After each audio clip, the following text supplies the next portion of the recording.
Welcome to LSB Feaster's Radio Air Check and Classic TV channel.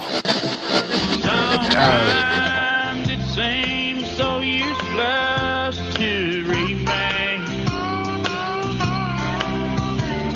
but you don't have to call me darling, darling.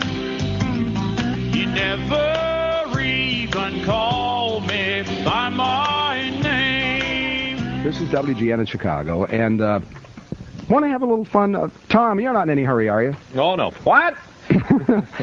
I had a commercial in my show this morning that really came to me as a complete surprise. As you know, we always come in a couple of hours early to go over the commercials. Oh, somehow, we all do, yes, that's somehow, true. This one missed me. And I said, gee, and I did it, I had no advance notice of what it was about. And I was kind of hoping it was in your show today, but What'd you do? You blew the commercial, right? We just went through your entire 5.5 hours here, and this commercial doesn't appear in the Robert L. Collins show, so this is good. I blew it, so we've got to do a make good. Oh. All right? Are you ready? Now, do it your usual way. You want me to do it? Yeah, I want you to do it now, but, okay. No fair looking at it ahead. You just, ready? Yeah. All right. You turn the page, and here we go. And now, Bally Bras and Weebles present a talk you might have with a bra. I knew it. I knew it. I said, you won't even get through the first sentence. Can you imagine coming across this? There was a reason they didn't put it in the show. Wait a minute. There was a reason they didn't put it in the show, and I just blew the whole thing? There goes the account. And now, Bally Bras and Weebles present a talk you might have with a bra in the back of your drawer. You got it right. No, I know it's going through your mind. Don't How long have you been wearing that bra? Ever since my wife found it in the back seat of the car. Well, no. Talk you might have with a bra in the back of your drawer. Tom, what do you say to the bras in the back of your drawer? Tom? No idea. Well, right after you buy a custom-fit belly bra, you might say, Well, old friend, I think we both know you just don't fit into my life anymore. It's time for me to go my way and you to go yours. Into this envelope. That's right. I'm sending you away to Bally. And Bally's going to pay me $5. Bally's custom fit system has plenty of bras designed to fit a woman's shape, not just her size. Like new lace and satin pretty fit for the slender figure. Beautiful new lacy self-indulgence for the average figure. And new Sky Bally tools, support and comfort for the fuller figure. Think of it this way. We were worthless together, but apart. You're worth $5. And now, you can save another $5 on your choice of any Bally bra. Or, as they say in Germany, Stoppenderfloppen at Weebles. Plus, get another $5 rebate. I never heard that before. Yeah, that's what they say in the old country. Stoppenderfloppen. A $5 rebate from a selection of styles from Bally. Hurry to Weebles now. Gee whiz. Wonder why they didn't put that in my show. I don't know. I can't I imagine. don't understand that at all. I'm glad we gave him a make good, I'll tell you that. I bet they're happy, too. Yeah, well, sure, I can see the phone. You hear what he said on the radio? I can handle impersonal obituaries with even a modicum of eloquence, but I don't know what to say when it really comes close to home. I don't know what properly to say. I just keep hearing a remonstrance from Big Bob, who would make light of our efforts to eulogize it. Is this thing working? Can you hear me all right? We've just... well, see, what happened was... this is very strange, because I can't hear a thing. Mr. Collins was moving a lamp in the studio, and something went... and the whole thing has gone away. I've managed to wipe out all the... Mr. Carrillo, I'll be leaving right after the show. I don't want to see any engineers. I lost all the computers. The earphones Bob, I can't see you. Yeah, everything's dead. The Bob. computers are all gone. The camera's gone. And I can barely hear. The earphones sound very strange. Does the mic sound all right? Yeah, the mic sounds fine. The mic does sound fine. I know, all of a sudden everything just went completely dead. Yeah, I was moving a lamp, and all of a sudden there was some kind of a spark. Oh, get out. You can't hear. Hear this, will you? So now the engineers will all swarm around and berate me and probably hit me about the head and shoulders, but everything's gone. You did this by moving a lamp? I moved a lamp, and I looked on the cord. Wayne's in here with me. I don't think this is very funny. The cord on the lamp is evidently bad, and it sparked or arced or something like that, and everything went away. Very strange. Well, you want to come on in here with me, Bob? Well, I'd love Conspiracy, to. Bob. What? It's a conspiracy. Where's the grassy knoll? It's right out there. Where's the second shooter in the studio? Well, the phone lines still work, I think. I don't know what could have happened. It's very strange, but the earphones are bad. Now I can barely hear, and just out of one side, and the monitors are gone. And you were deaf before. Gosh. And all the computers are gone. I think what's happened is everything, Milt, everything is plugged into this one, like, extension cord. I think everything here is plugged into that one, like, power strip thing, and I probably blew the fuse on Remember, David, I was saying earlier to you I wanted to get out of here early today? Yes. Yeah, well. Did Paul finish? Huh? Did Mr. Harvey finish? No. I didn't think so. It stopped in mid. Is Paul recoverable? Yeah, why don't you recycle him and we'll just try him again. Oh, no. Reboot him. Well, I'll be in here if you need me, guys. Hey, there goes one. Hey, you shot my cow.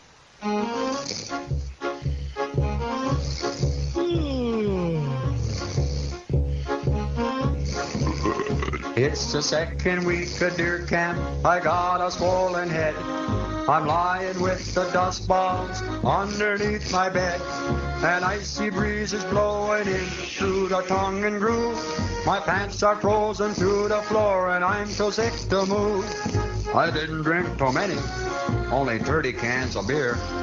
It must have been that last shot that put me under here. It's the second week of deer camp and all the guys are here. We drink, play cards and shoot the bull, but never shoot no deer. The only time we leave the camp is when we go for beer. The second week of deer camp is the greatest time of year. I have here Hamlet's advice to the players. And this will show They played cards in those days? No. The players in those days were actors. Actors. Yes. And I would like for you to read this. Mm-hmm. And therefore it will show everyone your real, true talents, and that this other fallacious type of thing that you do in your pronunciation is pure hogwash. Hold it before you do that. No. Cease, desist, hold. This is April Fool, and the tables shall be turned o'er. All right. Over. Which one here? Scene 2, a hall in the castle, enter Hamlet and certain players. Hamlet. Speak the speech, I pray you, as I pronounce it to you, tripling on the tongue. But if you mouth it... Wait. Not tripling. Oh. Trippingly on the tongue. Pardon me. Shall I take it from the top again? Yes, please. Speak the speech, I pray you, as I pronounce it to you, trippingly on the tongue. But if you mouth it, as many of your players do, I had as lief the town crier spoke my lines. How's it so far? That's improving.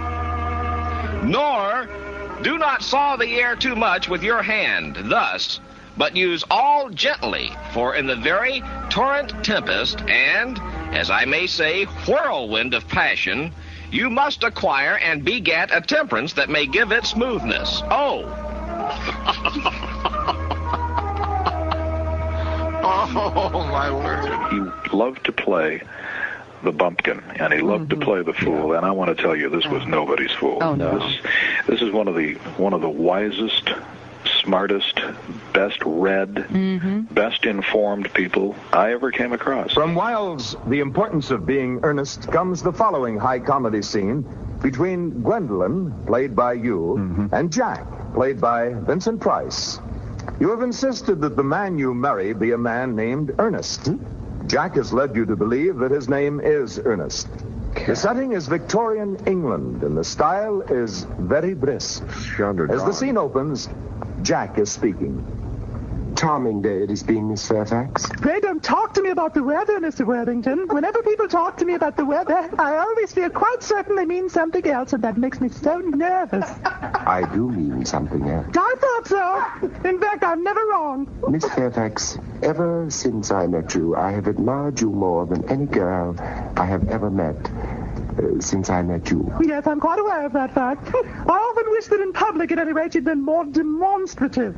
For me, you've always had an irresistible fascination. Why, even before I met you, I was far from indifferent to you. The moment Algernon first mentioned that he was a friend called Ernest, I knew I was destined to love you. You really love me, Gwendolyn? Passionately.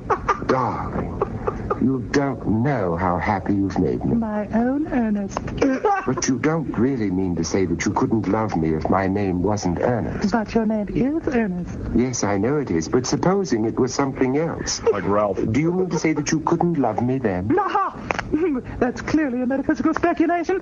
Like most metaphysical speculations, has very little reference at all to the actual facts of life. Personally, darling, to speak quite candidly, I don't much care about the name of Ernest. I don't think that name suits me well at all. Suits you perfectly. It's a divine name. It has music all its own. It produces vibration. Well, really, Gwendolyn, I must say that I think there are lots of other names much nicer. I think Jack, for instance, a charming name. Jack? No, there's very little music to the name Jack. Nothing at all, indeed. It does not thrill. It produces absolutely no vibration. Well, I don't know. I've known several Jacks. They were usually plain. Go, Jack. Gwendolyn, I must get christened at once. I mean, we must get married at once. There is no time to be lost. Married, Mr. Worthington? Well, surely. You know that I love you, and you led me to believe, Miss Fairfax, that you were not absolutely indifferent to I adore you, but you haven't proposed to me yet. Nothing has been said at all about marriage. The subject has not even been touched upon. Well, may I propose to you now? I think it would be an admirable opportunity, and to spare you any possible disappointment, Mr. Worthington, I think it's only fair to tell you, quite frankly beforehand, I'm fully determined to accept. Gwendolyn. Yes, Mr. Worthington, what have you got to say to me? You know what I have got to say to you. Yes, but you don't say it. Gwendolyn, will you marry me? Of course I will, darling. How long you have been about it. I'm afraid you've had very little experience.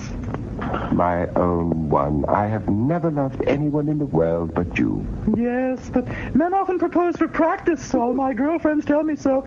What wonderfully blue eyes you have, Ernest. They're quite blue. I hope you'll always look at me just like that. Oh, Gwendolyn, my own Gwendolyn.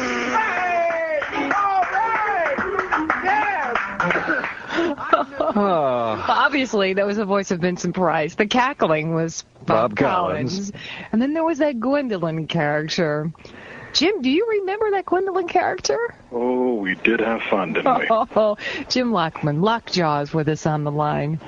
When did you first meet him, Jim? How did you guys end up working together? Bob and I worked together 6 days a week for 10 years. Yeah. From about 1974 till I left in 1984. And it flew by.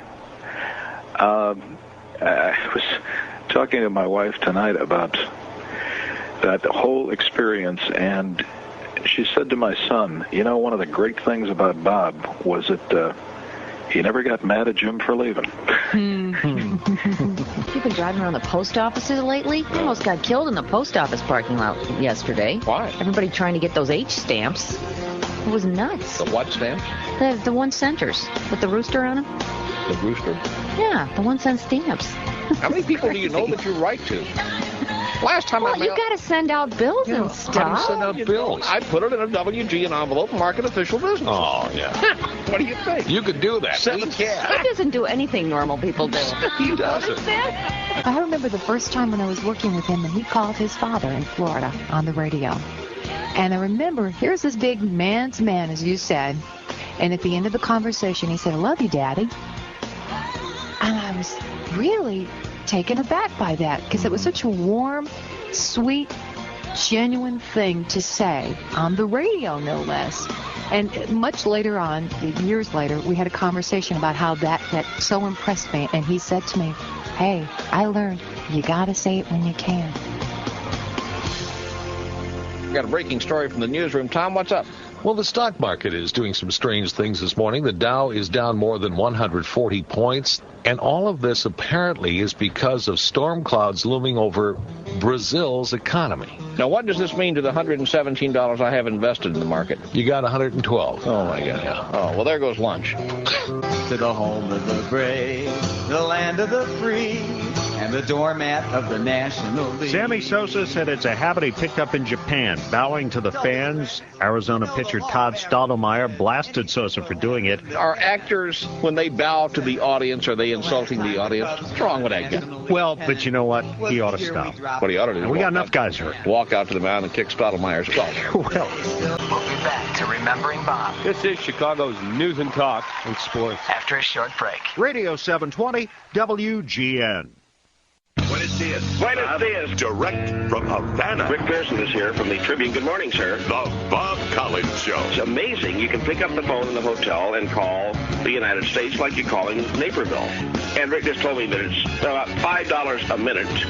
And B, no credit cards, cash money. Cash money as you leave the hotel. What if you don't have the cash? I assume you might become one of those re-educated sugar cane workers. Last we heard from Bob Collins was yesterday afternoon on the Spike O'Dell show, and he spoke Spanish and said, "And so's your old man." House Minority Leader Lee Daniels with us after little sleep, after a long night of meeting with President Fidel Castro. About, what do you think, 8.5 hours, you said? Somewhere in that area. Yes. Was it boring anywhere in there? Not for even a second. You didn't feel like you were going to nod off or anything? I'd still be there. You took a notebook full of notes, handwritten, scribbled, even drawn. You drew a picture of Fidel Castro. Which I wouldn't want to show. No, actually, I think you're probably average third grader would do a little better, but... Bob, how is it in Havana again?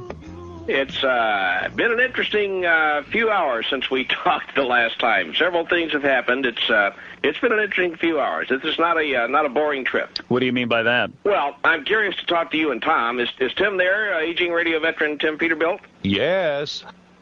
Good morning. Yeah, it really is, yeah. Are you talking about some of the comments that Governor Ryan made to the... Yes. It's getting some play here, Bob. I'm curious as to what is being reported back there, because we are getting two very different scenarios, two very different statements. What are you reporting? Well, the Tribune story, front page, have you had a chance to see that? Is that the Rick Pearson story about... Yeah, Ryan, his harsh words for Castro.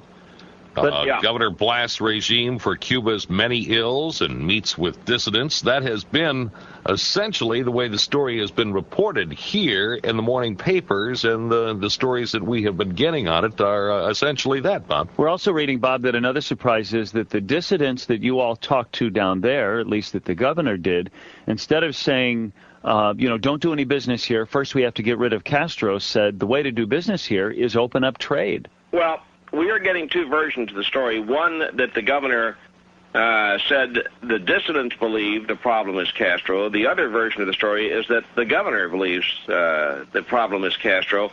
The question was asked yesterday, how would Governor Ryan feel if Fidel Castro came to the University of Illinois and said that Governor Ryan was the problem? Yeah, but who cares what Castro thinks? I think a lot of us could say, he's the bad guy. Well, if you're sitting in Havana, as I am, that's quite quite an interesting position to take. Yeah. Wait a minute, I just realized. Strike the previous statement. Strike it. The Beverly Hillbillies will not be seen this morning in order to bring you this special live telecast of Bob Collins on the radio. Elvis had a big night, New Year's Eve. He split his pants. That's right. Elvis Presley had to make a fast getaway backstage to change after the seat of his pants ripped early in his act at the Pontiac Stadium. He brought in a crowd of about 60,000 people. Can you imagine 60,000 people sitting around? Concert security was beefed up after an 18-year-old and 19-year-old man was taken into custody for threatening to kill the rock star. Who would kill a rock and roll star? That's really sick. Shoot the politicians. Leave the rock and rollers alone. Hi, I'm Wally Phillips, and I want to tell you why I think you'll like starting your day with Bob Collins on WGN Radio in the morning. First of all, he's very good to his mother. Maybe you do it for her sake, because obviously Bob's mother loves him very much, and we all want more love in this world. And we our soul.